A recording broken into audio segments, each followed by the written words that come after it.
Aray ko, mga kananay oh. Ang dami kong puruton oh, mga kananay. Sobra pa nga oh, ano ba, sobrang ano ng dagat oh. Ano ba sa Tagalog ay low tide oh. Malawak ang low tide oh. Bahala na kayo sa pag-intindi kay kananay kay yung aso ko kasi ano na, ayan oh, dami kong puruton. Yung may gustong bumili ng puruton, PM lang kayo sa akin kahit ang kapalit lang isang utsupa na bigas kay kawawa si kananay walang pangsaing. Aray ko.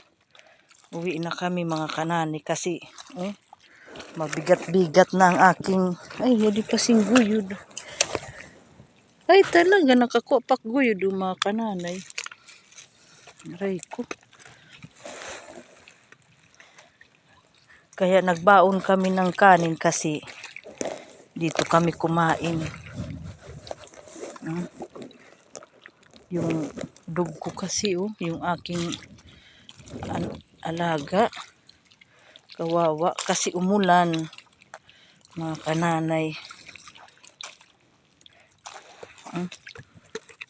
Nakakuha ko sahang mga kananay Ito yung sahang. Ayan.